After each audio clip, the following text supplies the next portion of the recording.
Strap in, buckle up, and get ready to lay it on the line. This is Not Speeding, Just Qualifying, a podcast that's just as fast as it sounds.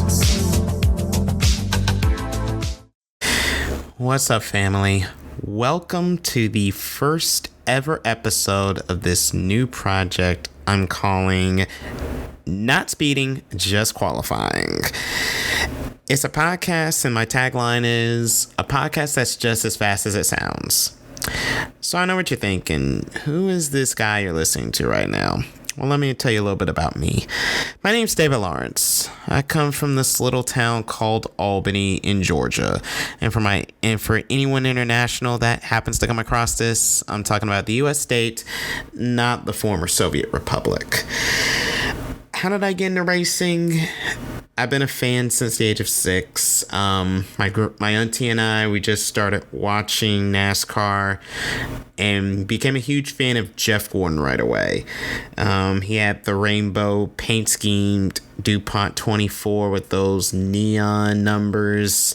Ray Evernham, and that Rainbow Warrior crew were just running ruckshot in NASCAR at the time, cleaning house, taking names, no prisoners, and it was some of the best stuff to watch, at least for me, on television.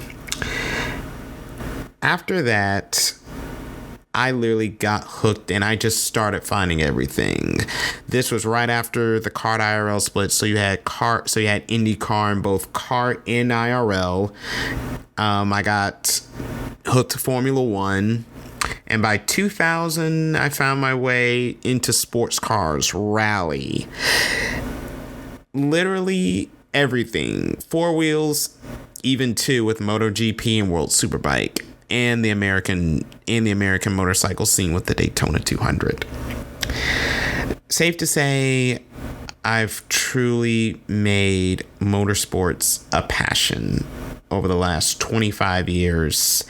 And I've always wanted to find a way to talk about it.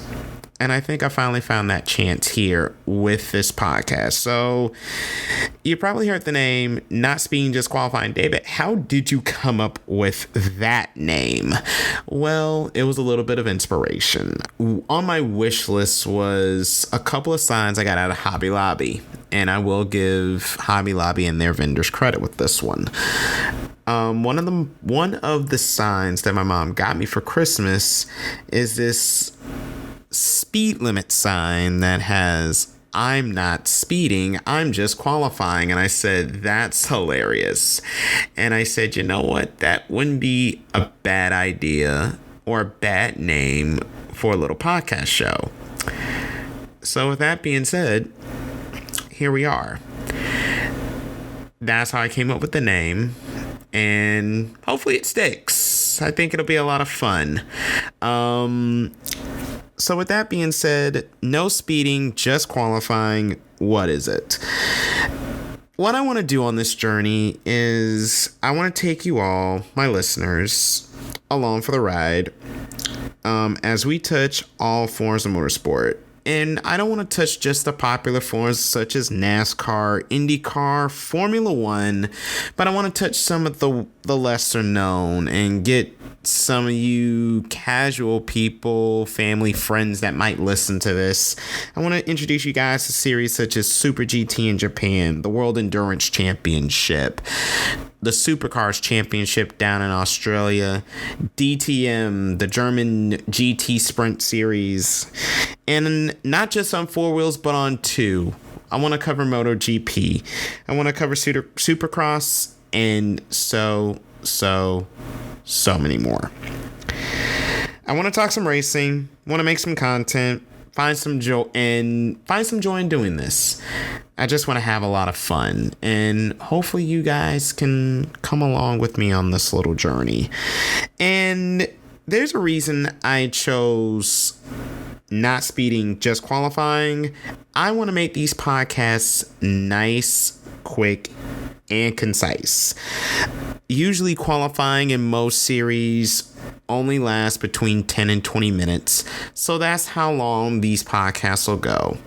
These podcasts will be basically 10 to 20 minute shows. I'll drop 2 episodes a week. I'll do maybe a few specials and like some really special events. Like example, you're listening to this episode on January 20th, MLK Day. This week, we're leading up to the Rolex 24 at Daytona, which is the kickoff of the North American racing season. It's one of the biggest weekends of the year, and it has truly become a favorite of mine. I'll be boots on the ground all 4 days, Thursday to Sunday. This will be my 4th straight year at the Rolex at Daytona. I went down this past weekend. I went down on Saturday to the Roar, and I got quite a good little bit of content for you guys. I got some interviews that are going to absolutely blow your mind. And we're going to have a little fun telling some stories of some well-known people, some lesser-known people you may not know if you're not familiar with racing at all and you're just tuning into this. But the goal is all the same, to have a little fun and to inform some of you guys that are here that don't know anything about all of this, and just to have a good little fun with it. So I hope you guys are willing to come along this ride with me. Like I said, this week's going to be a little bit of a different week. I'm going to have an episode drop every day. This is Monday. But we're going to cover IMSA over the next 4 days as we lead up to Saturday's Rolex 24 at Daytona. At least to start. And like I said, it's going to be so much to cover. I'm hoping to have a lot and figure out a lot. But again, I just want to drop this podcast. This is just a quick little introduction of me, what this podcast is all about, and what we're really looking to accomplish with this show. Like I said, this really is a way for me to have some fun and hopefully just to pass off my passion and joy for racing to some other people out there. So before I conclude, this kind of goes back to the beginning, but I kind of want to give you guys some of my favorites. So I'll give you my top 3 favorites in each of these categories: series, drivers, cars, races, and tracks. My favorite series, I just mentioned it already, is NASCAR, but I also like IMSA. And I'll divulge into that a little bit more as we go into this series for the next week. But I also love IndyCar. So much fun, so competitive. And you really don't know who's going to win. And I'm not trying to take that from just anybody else, but it truly is a racing series where these pilots are absolute athletes, and I cannot wait. One of my goals for 2025 is to actually get to an actual IndyCar race in person instead of watching it on TV. So hopefully I'll be able to do one of these episodes, kind of like an on-site grandiose 3-part special. I would love to get to do that at some point. To my favorite drivers, and these will be old and current. My first one gotta be Jeff Gordon. He was the guy who got me into NASCAR. I even had the pleasure of telling Jeff this a couple years ago when he was a featured guest at the Amelia Concourse, and at least to me, he wasn't arrogant, crazy, and he actually lived up to his billing. A very kind man, and was definitely far more willing to accommodate me, and by all means he didn't have to, but truly I was grateful for that. Second favorite driver, a friend of Jeff's and definitely someone I can relate to, Sir Lewis Hamilton of Great Britain. The winningest driver statistically in Formula One history, 7 world championships, 105 Grand Prix victories, and just an ambassador for the sport as a whole across the world. absolute talent, and definitely at the top of my list of personalities I hope to meet before I end on this earth one day, who just celebrated a 40th birthday 2 weeks ago and is about to enter probably the most dramatic portion of his career, but I'll get to that a little bit later in this podcast journey. My third and final favorite driver, and this one will come out of left field for some, I've chosen a guy by the name of Derek Bell. Derek Bell is probably one of the greatest pilots in sports car racing in one of its golden eras. Derek was really a king of the sports car scene in the 70s and 80s. Was one of Porsche's fastest hands, and he blitzed endurance races for the better part of a decade and a half. He has 5 wins in the 24 Hours of Le Mans. He has another 3 wins in the Rolex 24 at Daytona. He's a multi-world sports car champion and truly all around one of the most underrated driving talents, at least to the American audience, in my opinion, that the world's ever known. Now, with that being said, part of the title is not speeding, so I'm going to do a little bit of a road version of this. My favorite cars. Favorite cars are brands, I should say. Ferrari. If I had to choose one, definitely give me the 430. Porsche and that immaculate 911.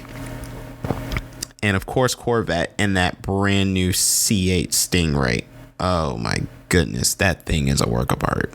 What a beauty. My top 3 favorite races, and this was a very hard choice to make, but here goes nothing. My top 3 races, I have the 2 24-hour races, the creme de la creme of endurance racing, the Rolex 24 at Daytona and the 24 Hours of Le Mans are my first 2 on that list. Daytona, because I love how IMSA has made it so fan accessible. And again, I'll divulge on that a little bit more during my specials on these episodes this week. But I love how up close I can get at this race. I love how the drivers are just so open. And I love how, as it starts the North American racing season, I love how Daytona brings so many disciplines together. NASCAR drivers. As a matter of fact, in this year's race, Daytona 500 champion Austin Cindric will be there. Shane Van Gisbergen, who races for Trackhouse, will be there. You also have the brightest in IndyCar. Scott Dixon, Alex Palou, 3-time and reigning series champion, is just scattered as part of the field. You have veterans from other series and sports cars, factory drivers, but what I also love about this race is you also get the gentleman drivers, and you also get that Le Mans, not as much from the past, but Daytona's always had that level of gentleman driver to go along with it, and it's been so much fun to have that element included in the race. Le Mans, just for its prestige, is part of the Triple Crown of Motorsports. Is the oldest endurance race on the planet. Born in 1923 in South France, about a 3-hour drive from Paris, and it is absolutely a crown jewel. I haven't been yet. It's on my bucket list to go. Hopefully, when I do get married, me and my wife will be happy to make that trip together. She'll be happy to make that trip with me at some point. And the third and final one has to be another Triple Crown jewel, and that is the greatest spectacle in racing, the Indianapolis 500. That one I definitely will cross off sooner rather than later. It's only a matter of time. But the Indianapolis 500 speaks for itself. It is truly the single biggest day in all of sports. Over 250,000 people, and honestly, Indianapolis Motor Speedway can get 500,000 people into that track easily on Memorial Day Sunday, or the Sunday of Memorial Day weekend, I should say. It's been tradition ever since the first race in 1911. Ray Harroun kicked it all off. The race is a race of tradition, and I wouldn't expect nothing less. I'll say it like this. As a fan, if you really want to get a true motorsports experience, definitely make sure you get a ticket for the Indianapolis 500-mile race. From the time they open the gates at 6 a.m. on race morning to the time you see the winning driver chug the milk in victory lane, kiss the bricks, take the ride around the track. And from what I've seen, and for my IndyCar fans who have been to the 500, if you can attest to this, let me know in the comments. But they are in no rush to kick you out of the speedway, at least before the sun sets. And that's going to be something I really can't wait to experience one day. Last but not least, here's my favorite tracks. I have 3 of them. The first one is, we'll slide right into it, Indianapolis. How can you not choose a track as storied in history as Indianapolis? One of the things I loved about Indianapolis, when they first built the track all the way back in 1909, it was completely brick, which, when you think about it, isn't that benign, considering bricks and cobblestones are what were used to build the roads of the day at the time. Eventually, as everything else in America that involved automobiles and roads, they did become paved over with asphalt, except for that one line of bricks at the start-finish line that continue to remain there to this very day. I would love to see if there's still any more of those original bricks. I think there still are, but I would definitely love to get one at some point. The second favorite track on my list, the Nürburgring. In the Eifel Mountains of Germany, there is truly the ultimate test of man and machine, and you will hear the Nürburgring again during this special week-long launch of this podcast. The Nürburgring's always been a track steeped in history, especially when you take the Lahm Nordschleife, known as the Green Hell, dubbed it by the drivers who drove it themselves. It's taken many a life, but if you can tame that track, it is truly something special to say you've been able to do. The last of my favorite tracks, of my top 3, I want to take it to the land down under, to this place called Bathurst in Mount Panorama. It's a 6-kilometer lap that takes you into the countryside of New South Wales, Australia, and is surprising. And at first glance, you don't think it's public road, but it actually is. But it's public road that was made into a racetrack, and my God, this ribbon of road is absolutely killer.